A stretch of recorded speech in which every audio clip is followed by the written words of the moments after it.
November 20th council meeting where we're working through various items regarding budget 2026. There is a hope to look at operations budget approval tonight, but there was a question from our finance person, Liana, to just go through the different operational budgets and explain exactly what they're for so the public at home can know what these reserves are for and why we try to maintain them or add to them. So Liana, I'll turn it over to you. Okay, thank you. I don't use Zoom very often. I'm just trying to figure out how to share my screen.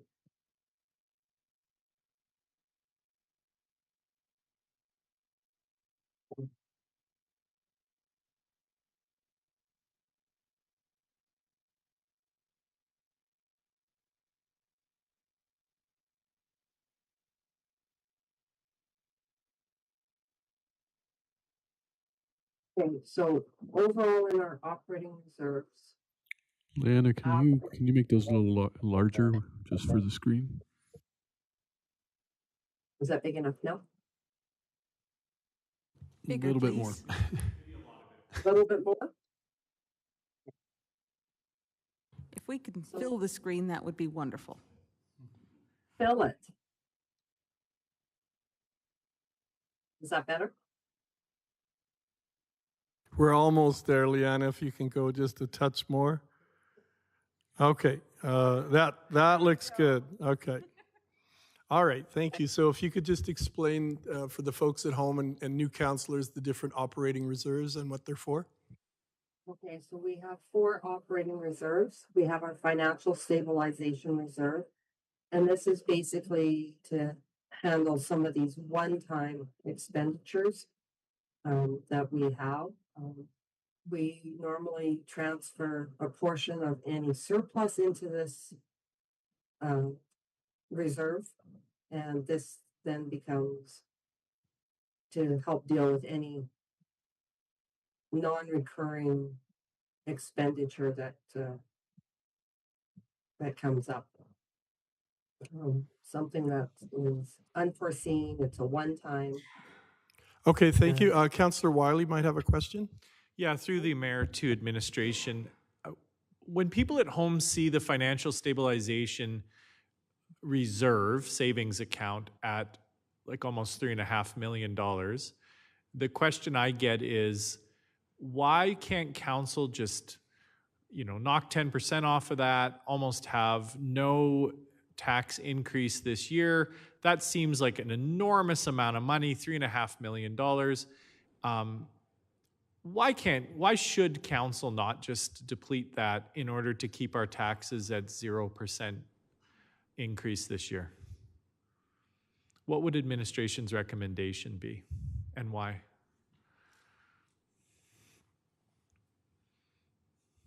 CAO Scoble, did you want to answer this or would you like me to?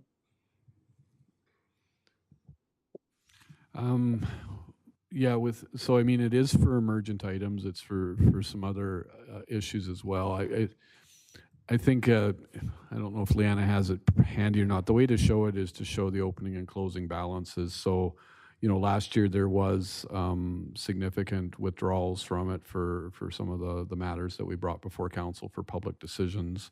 So this is kind of reestablishing it where it was, but Liana, would you be able to comment on what the current balance is? Like it's been drawn down and we're topping it back up? So basically the financial stabilization reserve at the end of 2026 would be the $3.4 million. I'm just going to see if I can pull up our continuity schedule for the current year.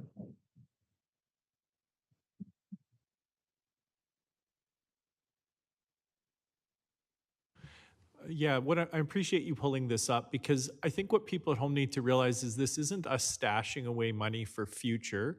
It's us, this money is going to be used likely this year in order to operate a massive business.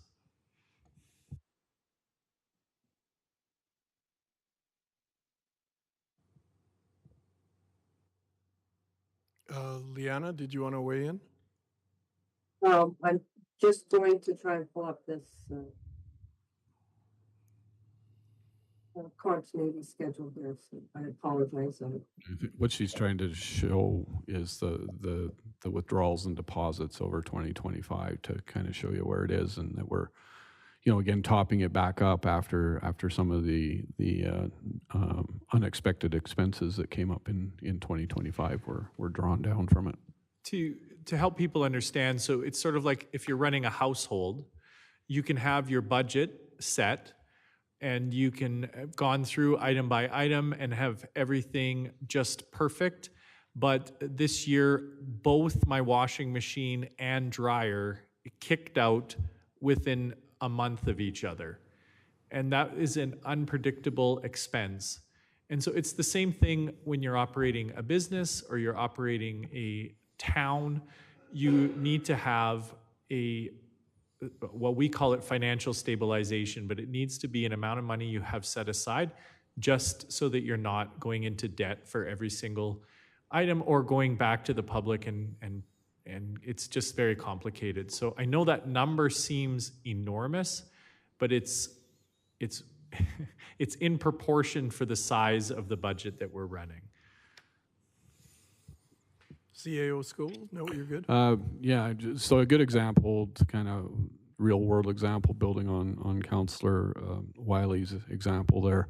So 2024 is one that comes to mind with the Calgary water main break. Like we had to get council approval to take significant monies out of the fiscal stabilization reserve, and with all the things that were going on. And then subsequently, through successful claims with our insurance and that, we got most of it back. But the fact of the matter is we had to spend that money at the time to get the community ready for the water shortages we were facing. Councillor Chisholm. Just to add further to the points, it would be a best practice, and we've seen in the banking industry that we would look for an operation this size to have 1 month operating, 2 months operating in cash on their balance sheet to help if there was any sort of circumstances where you would need it. Thank you, Councillor Chisholm. I really appreciate that input and that side of things. That brings a whole new aspect to this. Well, it's true because, sorry, Mayor. Go ahead. I was just going to ask Leanna, are you ready or are you? I'm ready. Can you Okay, Councillor Wiley will just make his comment and then you can go on to the next item in the operational reserves. Sure. I was just going to thank Councillor Chisholm for that too, because a lot of people will say, well, why can't you run a town like a business? And to what extent I agree with that, that's debatable. But when it comes to the financing, I appreciate Councillor Chisholm bringing his experience to say, well, that's actually precisely what we're doing with our financial stabilization reserve. Thank you. Leanna, did you want to move on to the next operating reserve? So then we have our non-annual recurring expenditures. This is for those plans, like the transportation plan, the wastewater master plan, roads master plan, the land use bylaw, also things like the election. But we put money away every year to basically soften the blow, so you're not seeing a huge spike in property taxes. To have an election for 150,000, or seeing 200,000, which would be a 1% property tax increase. So if we put money away every year, it helps spread the cost of it. So that's our second operating reserve. Thank you. Councillor Langmaid. Thank you, Worship. So Leanna, if I could kind of equate this to something that people will recognize in their own lives. I know that every about 3 or 4 years, I'm going to need to put tires on my car, and that's a fairly expensive proposition. So if I put a little bit away every year, knowing that in year 4, I'm going to have to buy my tires, that would be similar to what we're doing here. Is we know that there's an expense that comes up on a regular basis, and we're just putting that money away in little bits now, so that when that expense occurs, we have the money we need, and we don't have to go into debt or dig deep in our pockets to make that happen. Would that be an accurate analogy? Very much. Yes. Thank you. Thank you. Do you want to move on to the third one? So our third one is where we have a surplus money from our development applications. And what we end up using this money for is we receive the money upfront, and then we have to pay out for like our safety code fees in a future date. But if we don't put some of the money away, then we actually incur an expense that we have no revenue to help cover. So what we do is we transfer the surplus on our development applications into a reserve to soften the blow down the road. So last year was the first time that we put money in, and we had $70,000. Currently in 2025, we are going to see more money being transferred into this reserve. And we do anticipate this as the municipality is growing, that we will see this for a number of years, but this does get used up probably as the boom slows down. Thank you. And I think the last one is self-explaining, but if you wouldn't mind just touching on it quickly, snow removal? So what we do here is we take any surplus funds from the snow budget and put it in here because we don't know in 2025 how much snow we're going to get, or in 2026, maybe we're going to have Chinooks all in 2026. So then we would be able to put a significant amount of dollars from the snow clearing budget into the reserve. And then when, as I've heard in the past, the Armageddon happens, then we wouldn't have to go into a deficit because we have the money already put away. So as you see at the beginning of 2025, we had $5.3 million in our operating reserves. What we are anticipating at the end of 2025 is only $3.2 million because we have $2.9 million in commitments. Thank you. CAO Scoble. Thank you, Mayor. Just one comment on the snow first. So with that snow reserve, what that in the snow policy, if we get a snowmageddon and the town is just impassable everywhere, the operations manager has the authority to start doing work we wouldn't normally do. And if we need to, that's where we would tap into this reserve. So it's for those 1 in 10, 1 in 20 year snowstorms where nobody can move anywhere, and that's where we would tap that, and we don't have to come to council to ask to use that money. The operations manager has the authority to do that in those circumstances.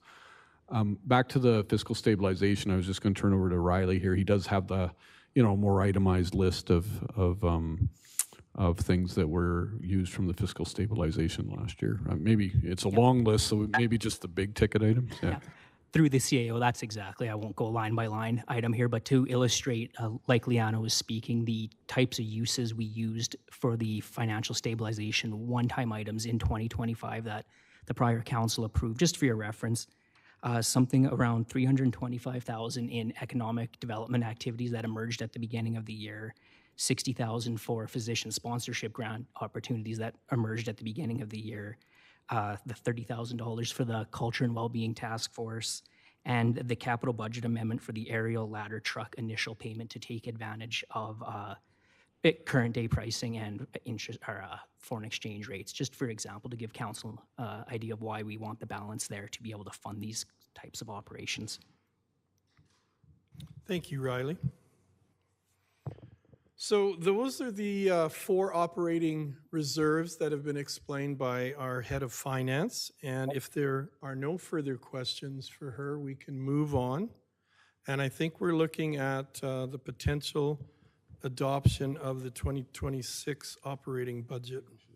Councillor CAO Scoble. We've done some more work. Like, this is a different way we've done the budget, and I haven't done one like this before, and that's fine. But I think I would recommend that we actually don't move the operating budget tonight, or council does not move. The problem is your tax revenues for your reserves, your capital reserves, flows through your operating budget. So, I think you'd want to see the capital budget and see that'll show you the reserves from operating to the different capital reserves. So we just didn't, I think it was a good initiative tonight, but I think my recommendation, we don't do that because you're kind of partially passing a capital budget that you haven't looked at yet either, so. Okay, that's good advice. I appreciate that. So if we don't do that, then I believe that brings us to the end of tonight's meeting. Councillor Wiley? It Is there an doesn't? opportunity for council statements or? I don't know if that's on our agenda tonight. I don't see it. Maybe it is. Okay, sure. Everybody could use something nice. Okay, Councillor Wiley. Yeah, look, you're going to hear this again from me next week when we go to approve the final budget, but what I want to say is, and I know we began the night with this, but it can't be communicated clearly enough. Right now, council is not debating having a 13% municipal tax increase. That is not even something that we can discuss. The 13% tax increase is going to be caused by the province's education requisition. So all the discussion you heard tonight was over council trying to keep our portion of the property tax increase as low as possible. Our portion of the property tax increase, we're looking at it going up by 2.8%. I get that's not nothing, that's something. But what our administration has done here is they have come out with an incredibly fiscally responsible, it's downright frugal budget, that it balances two things. It balances keeping expenses as absolutely low as possible, but exactly at the exact same time recognizing that our town is due for massive population growth, and they're looking at how do we balance that. So what's going on here is the debate that's been happening tonight, and sorry, fellow councillors, I'm going to repeat this again next week because it's worth saying. The debate that is happening tonight is what is our portion of the property tax, and what we're looking at increasing our portion is at a 2.8%. We can't control what the province does with their education requisition, but we're predicting that they may increase the education requisition by as much as 20%. And what that would result in is a 13% increase on your property taxes. So when you hear online or you hear in the media, the council's going to raise your taxes by 13%, it's not fair. It's not true. Council is looking at a slight increase in your taxes, and for that, I would take full responsibility, but I think it's for a very, very good fiscally responsible budget. But the 13% is not on us. This is a serious budget from a serious administration planning for real population growth, and we want to spend this money, and trust me, I know personally I have, and I can speak for what I'm hearing from my fellow councillors, we have gone through this budget, and it is solid. And so next week, if we do end up passing it, people need to be rest assured this thing and is really good. And if I could just finish, sorry, Mayor, I'm taking a little bit of time. There's a lot of work that's going to be done in the next 4 years during this term to make sure that every dollar spent, you can be assured it's been the most efficient. You're going to be hearing from us asset management policies, which means finding the optimum lifespan of all of our capital investments, our assets, our equipment, our vehicles, everything. You're going to see a service and service level inventory. We're going to go through that, make sure it's as good as possible. There's a procurement policy coming up, an investment policy coming up, and an item that's in this budget is actually called priority-based budgeting. And what that does is it's council then is going to be driving priorities. Administration has told me it refines the budgeting process. It evaluates programs and services. It analyzes for effectiveness and relevance. It's evidence-based, it's decision-making, and it questions all past patterns. I know I've spoken a lot, but I am getting a lot of phone calls. I'm seeing a lot of chatter online about a 13% budget increase. You have to know that, first of all, that's not true.